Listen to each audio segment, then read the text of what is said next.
What's going on? It's your boy Sermon at Sermon's Domain on Twitter.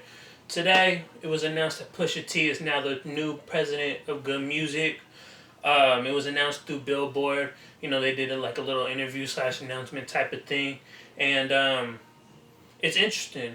I was reading through the interview, and one of the things that stood out was like the idea of Pusha T being the president started about 4 or 6 months ago. Randomly, Pusha said he was getting, into his car from the airport, and he got a call from Kanye asking him if he wanted to, what he thought about being, the president. And, naturally Pusha T was like, what do you want, what all do you want me to do, with that? What are the things you're looking for? And, basically Kanye told him that, he wants him to, he uses the term manicure the label, and then make it profitable and, just have it be, business oriented. And here we are. Pusha T obviously accepted the position.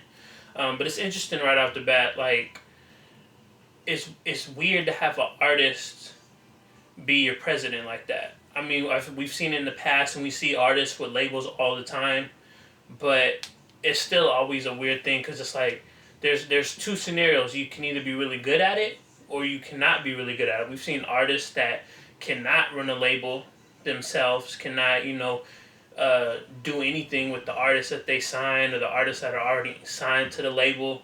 And then we've seen artists that are really good at doing so. They sign good artists.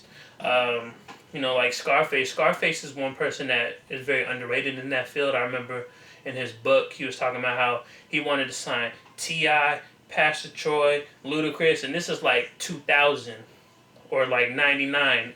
Obviously he only ended up signing Ludacris, but that's a really strong signee right there. And the fact that he wanted, T.I. and Pastor Troy shows that he was kind of ahead of the game. I mean, Pastor Troy is not a huge name, but you get what I'm saying. But back to, the Good Music situation. I want to have faith in Pusha T because I feel like he's level-headed enough to run the label and make it, a lot better. I feel like he has like the knowledge. He's been in the game for so long, and then on top of that, he has Play Clothes, which is his clothing brand, and that's been successful since they launched in 2008. So the fact that he can run a sustainable clothing brand, shows that he has a little bit of business savvy to him, and combine that with the fact that he's an artist, so he knows exactly like how some of these artists on the label are feeling. Like they just signed Casey Hill. There's another artist named HXLT from Chicago, and I feel like Pusha, he has like a vision for like his music. When he puts out an album, he doesn't just put it out randomly.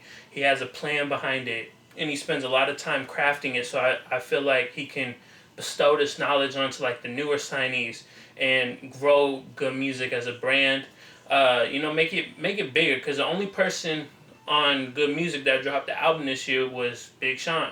And then the only other two artists on the label that I feel can drop whenever is Pusha T and Kanye West.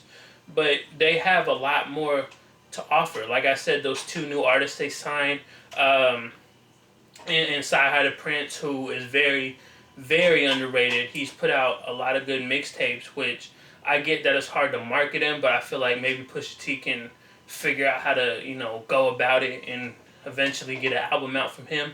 It would be nice, and it would be, a success. And then like Q-Tip. Q-Tip is still under Good Music. He can essentially drop whenever, but I feel like he's just more chilling at the moment. But yeah,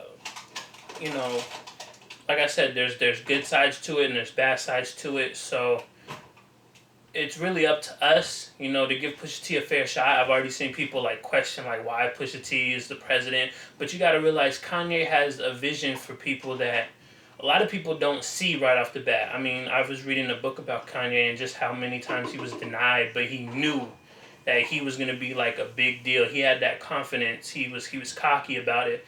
But he had this vision for his own career, and it turned into something amazing. And I feel like he has that same vision with Pusha T. They have similar artistic views. So I feel like Pusha T might be like the right candidate for the job. And also in the Billboard interview, he mentioned that it's not going to really affect King Push. King Push is still on track. It's almost done, if not done already, and it'll be out, next year. And he also teased the fact that there might be some more music coming out before the end of the year, kind of to set up, King Push. Um, but in the future, it'll be interesting to see how he balances the two, because I know he tours a lot. He has his own musical career, but can he balance, the presidential duties on top of that?